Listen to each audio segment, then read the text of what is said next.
Hello everyone. In today's tutorial slash exercise, we will try to model this pepper grinder I found on Amazon. I will share the link in the description so you can get the reference images. Throughout the video I sometimes call it bottle for some reason, but hey, who cares, it's Saturday. I advise you to try and model it yourself first as a practice, and yeah, good luck. I think I start by adding a reference image, a side view reference image.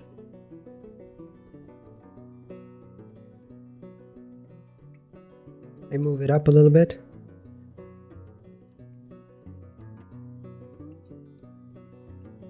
And then I check the opacity parameter to adjust it a little bit so I can see what I'm doing. This option here allows you to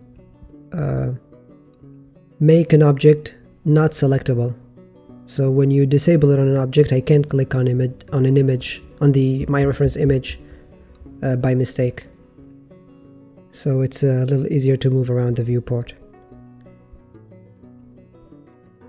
So I start by adding a circle. I switch to edit mode and then E to extrude and Z to constrain it along the Z axis. I try to follow the shape of the bottle by extruding and scaling.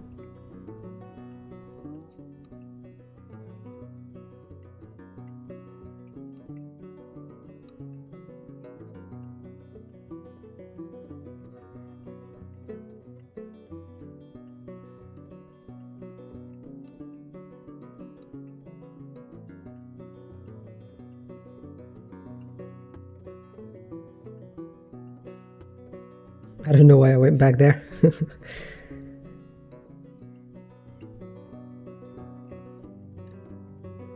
And then what I do here, just as in my first tutorial, is Shift D to duplicate the edge, and then P to separate by selection.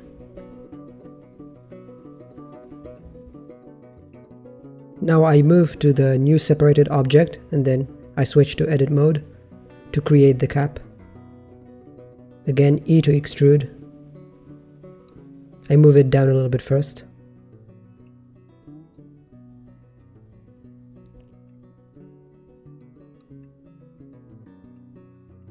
I rename my reference and hide it. I press F to fill the face. The two faces, the top and bottom one. I switch to object mode and then shades auto smooth. I add a bevel modifier, which I have in my quick favorites. You access your quick favorites menu with a Q. And then I also added a subdivision surface modifier using a shortcut control 2 to have two levels. I do the same for the bottle. I fill the top and down face.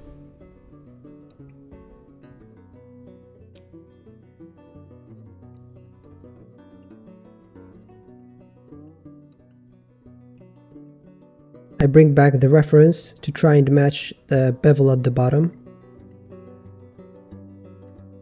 I use my mouse scroll wheel to adjust the levels of the number of edges, sorry. It doesn't have to match exactly, you can even change. I'll probably change it later on if I remember. So what I do here is a handy tip. So I added my different modifiers on the cap, but then instead of doing the same on the bottle, I just copied the modifiers. I use this with an add-on that's built in Blender called Copy Attributes. You have to have that enabled. And then I selected the cap and then the bottle, and then Control C, copy modifiers.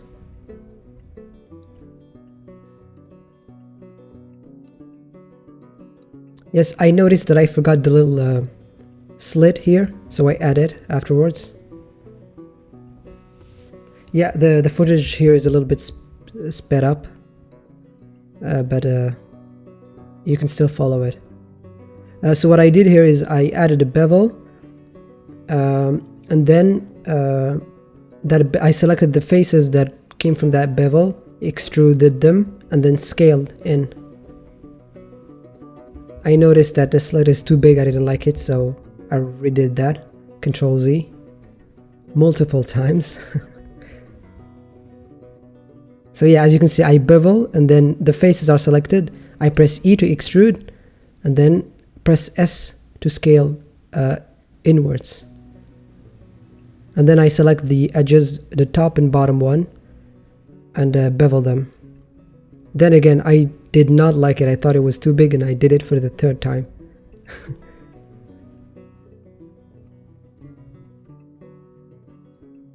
As you can see, it's just a lot of modeling is also trial and error. You try a lot of stuff, you don't like it, you can change it afterwards.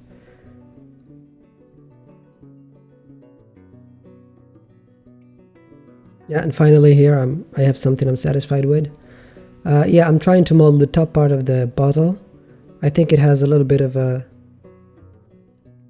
indentation at the top, if I'm not mistaken. Yeah, I select that face and scale it down a little bit. And then I also scale down the edge. I select both the edges and bevel them. I move the cap down a little bit.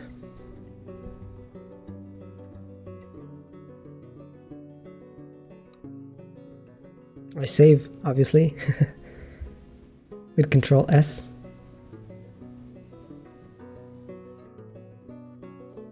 I don't know what I'm doing here. I'm contemplating life. So I unhide my infinite background. You can just look up a tutorial on YouTube. It's really easy to make. I always have it in my default startup file. I add a camera. I switch the lens type to orthographic. If I recall as well here, I'm gonna change the lens type again at the end. I will probably move on to change it to perspective. I didn't like the orthographic in this scene that much. I have an HDRI, obviously. I think I used the same one I used in my first tutorial, which is a Small Studio 03.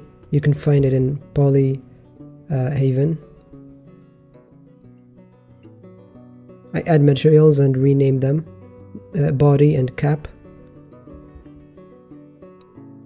Yeah, I decided to make my cap a little bigger, Z-wise, and then adjust the bevel and the subdivision surface modifier a little bit. I play a little bit with the roughness. I turn the metallic to 1.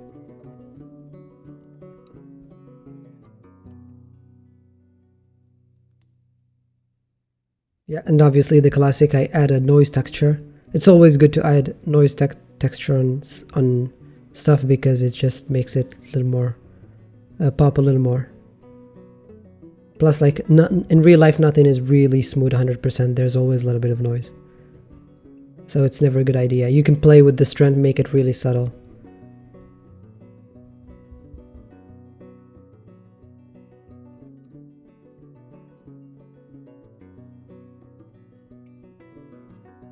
You'll see I will change the color of the bottle multiple times. It's really so you'll see that I'm pasting some hex codes there. On my second screen I have a reference color palette. It's the one from which I copied the colors, but you can use whichever color you like. It's up to you. I play with the rotation of my HDRI. I'm trying to find a good angle where the highlights of the bottle are apparent. I struggle to find an area light, but I find it at the end. In the end, sorry.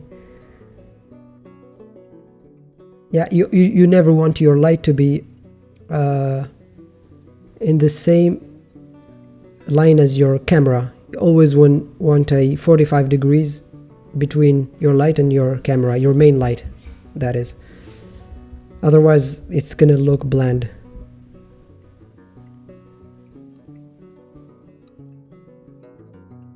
I make it warm, a little bit warmer by changing the color, a little closer to yellow. So it's like to try and simulate sunlight, maybe. Yeah, I really didn't like the curvature here on the bottle, so you can see the curvature in the rendered view.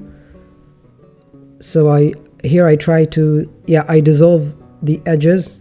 I probably shouldn't have done it one by one. I could have selected all of them, dissolved them all at once. But yeah, as you can see, I'm looking at the same time, I'm looking at the rendered view and try until I have an edge that's not very noticeable. I want it to be smooth.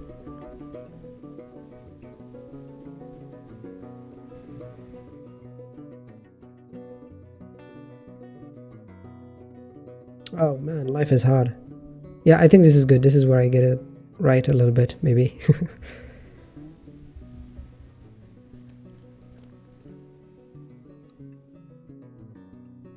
I play with the roughness of the backdrop. I like it when there is a little bit of reflection on the ground plane. Again, I play with the rotation of the HDRI.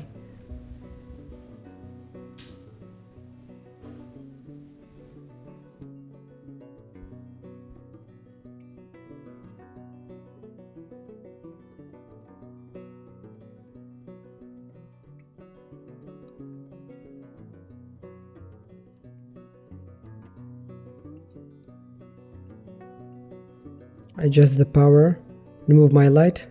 Okay, look, when I move my light when it's in the same line as my camera, it's really bland. I did that on purpose here to show you. When I move it to the sides, it gives a more dynamic look.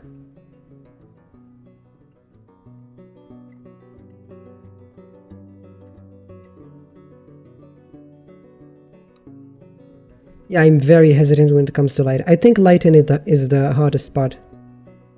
In every project, lighting is the part where I spend the most of the time.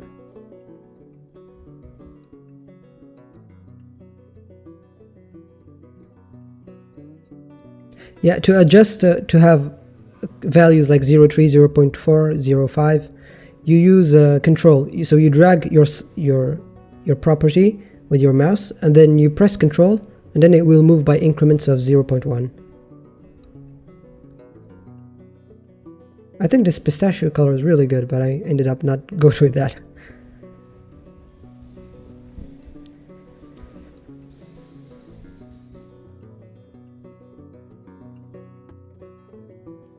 I add another area light.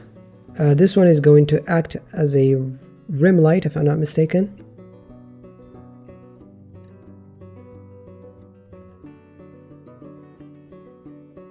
At first it will not do its job correctly, but I will change it later on. You'll see what I mean. It's wait, hold on. No, this is no, I made a mistake. This is not the rim light. This is just to light the metallic cap at the top and give it a little bit of shine. I'm probably gonna add a separate rim light.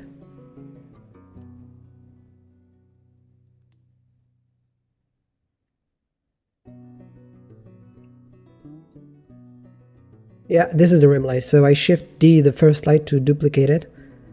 And then the purpose of a rim light is just to highlight your object and separate it from the background. But as you will see, there will be no light coming from the sides of the object. So I think the issue is that I didn't make the light wide enough to cover the whole bottle. Or grinder, I don't know what this is. I think it's a grinder, yeah. On Amazon it's a grinder, but it looks like a bottle. Sue them, guys.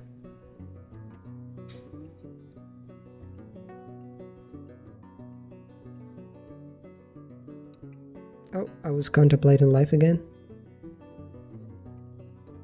Okay, I separate the... yeah, I didn't like the bevel at the bottom, so I used an add-on called Smart Loops, which allows you to unbevel. It really comes in handy.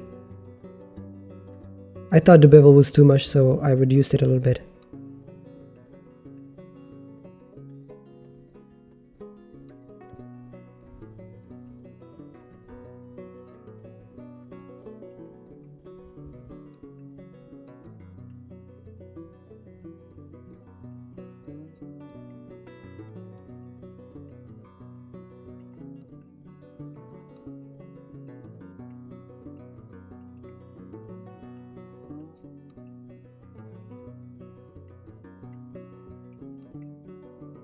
Orange looked good, I'm not gonna lie.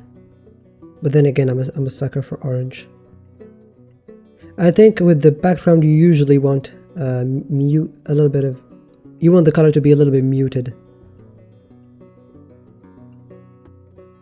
Otherwise there's going to be a lot of reflections that are going to bleed out.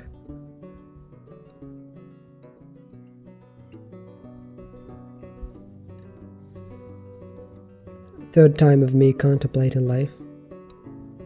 My cursor is not moving.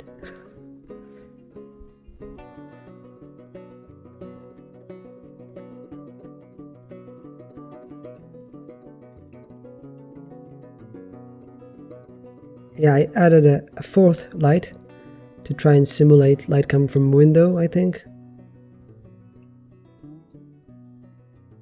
No, I ended up pointing it towards the object.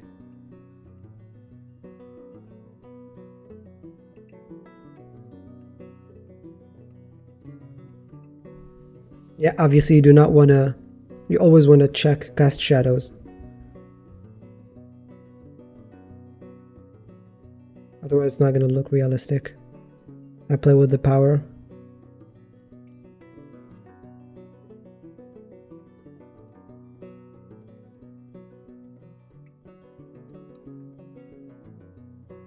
I don't like it, so what I felt here is that it looks like the bottle or the mesh is not grounded.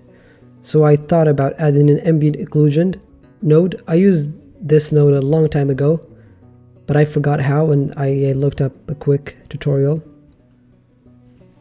But yeah, you can copy. This is how it's done. You add a node and then a color ramp, the ambient occlusion node, and then the color ramp, and then mix shader to mix it between your original material and this node.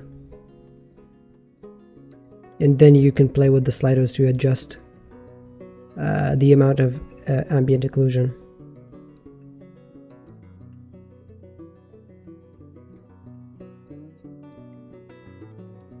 Yeah, 0 does nothing, so always want to put it at something between 0 and 1.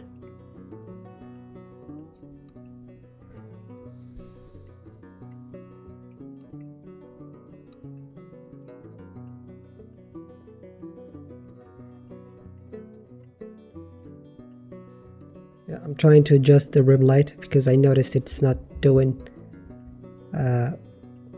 its purpose. It's not fulfilling its purpose, rather. I press Control R, I think. Yeah, Control R to reset the rotation. Or Alt R, I forgot. Alt R, I think, yeah. And then look, this is where I adjust the size of the rim light. And then you're gonna notice the difference. So I press S and double X to scale it along the local X axis. Oh, okay, now we're starting to see. Look at the edges of the bottle, you can see some light coming out. Yes, this is better.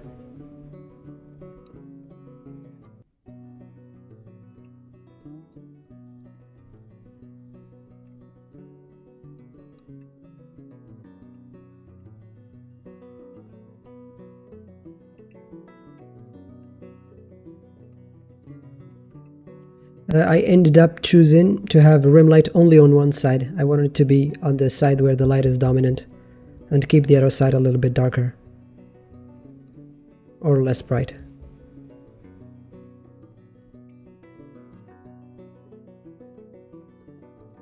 Tweaking the HDR rotation again. But I think, yeah, I always come back to this value 6.4, 6.5.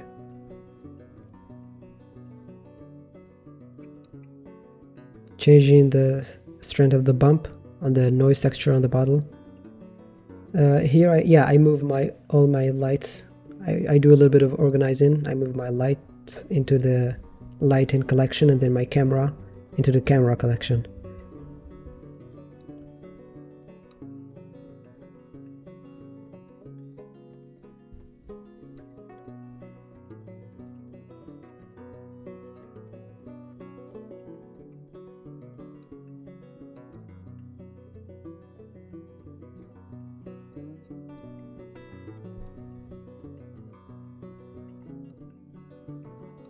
Again guys, don't forget, this is, you can adjust all of this with your taste, whatever.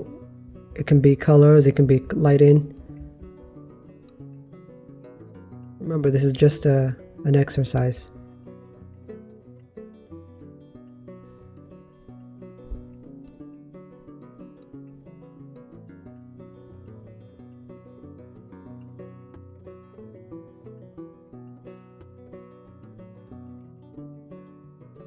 Tweaking, tweaking, tweaking.